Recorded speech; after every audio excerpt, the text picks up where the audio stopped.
নমস্কার, আমি নয়ন রায়। যারা দর্শক আছেন হয়তো জ্বালানি সম্পর্কে হয়তো ওয়াকিবহাল আপনারা।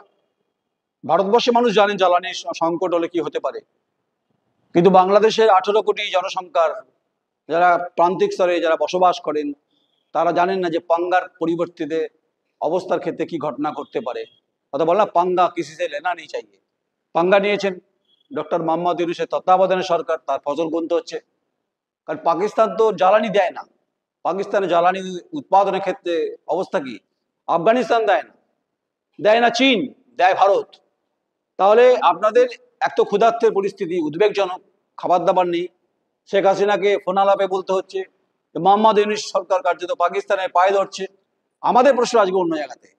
পাকিস্তানে 18 কোটি জনসংখ্যার নিরিখে পরিবহন ব্যবস্থার সঙ্গে যুক্ত অসামরিক বিমান এবং যেটা এবং যুদ্ধ বিমান যা যা আছে, এবং মানুষের জীবনের ক্ষেত্রে বেঁচে থাকার ক্ষেত্রে দরকার ডিজেল, পেট্রোল এবং গ্যাস, যা সংকট দেখা দিয়েছে।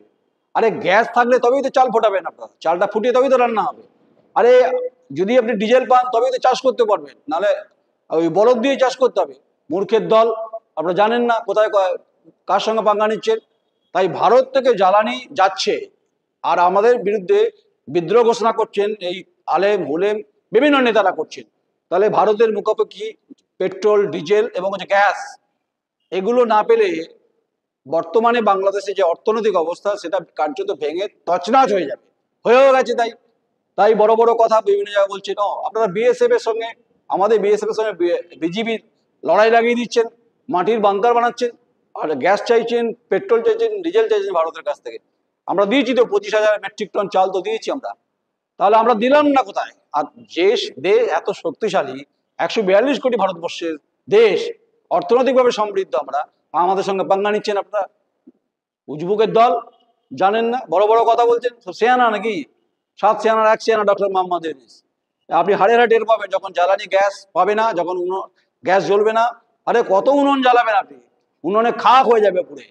আর চাষিরা চাষ করবে কোথায় ডিজেল না পেলে? ওই বলদ দিয়ে টানতে হবে, চাল টানা খাসি যেটা বলে অ্যাকচুয়ালি। আর পেট্রোল না পেলে গাড়ি চালাবেন কোথা থেকে? এই বড় বড় কথাগুলো বলবেন যদি আপনারা তেল এবং গ্যাস এবং আপনারা পেট্রোল ডিজেল যদি আপনারা রিফাইনিং করতে পারতেন, তাহলে আজকে আপনাদের কথাগুলো সাজতো।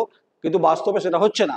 তাহলে সিলিন্ডার পিছু কত আইডিয়া আছে, ডিজেলের দাম কত আইডিয়া আছে, পেট্রোলের দাম কত আইডিয়া আছে। এই যে যুদ্ধ ট্যাঙ্ক নিয়ে ঘোরাচ্ছেন না সীমান্তে, লালবাতি নীলবাতি জ্বালিয়ে, এইসব আমাদের কাছ থেকে যাচ্ছে এই তেলগুলো, মানে জ্বালানি যাচ্ছে। তাই আস্ফালন শক্তি দেখাচ্ছে, পেশি দেখাচ্ছে, পেশি বাহুবলী। এটা হয় না।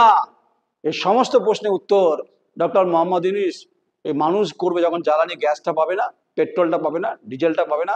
আর বড় বড় কথা বলছেন ভারতকে বুঝে নেবো। আগে নিজের দেশকে সামলান। ভিক্ষে চাইছেন, আমরা ভিক্ষে মনে করি না, আমরা মনে করি ভারতবর্ষের দানবীর, দান করে ভারতবর্ষ। একটা ফেডারেল রাষ্ট্রের প্রতি যা নিয়ম সেটাই করছি। তাই আপনারা দয়া দাক্ষিণ্য হয়ে চাইছেন, আমরা কি করে চুপ করে থাকি বলুন? আপনি তো বুঝবেন না, আপনি তো আরাম কেতারায় বসে আছেন। আর যখন গ্যাস, পেট্রোল, ডিজেল পাওয়া যাবে না, হু হু করে এমনি পেট জ্বললে, আর পেট জ্বলে মাথার ব্যায়াম হয়ে যাবে। আপনারা সমস্ত প্রতিবেদন বাংলাদেশ সম্পর্কিত আপনারা দেখতে থাকুন, সঙ্গে থাকুন। আমি নয়ন রায়, আমাদের ইউটিউব চ্যানেল দ্য কোয়েরি। নমস্কার।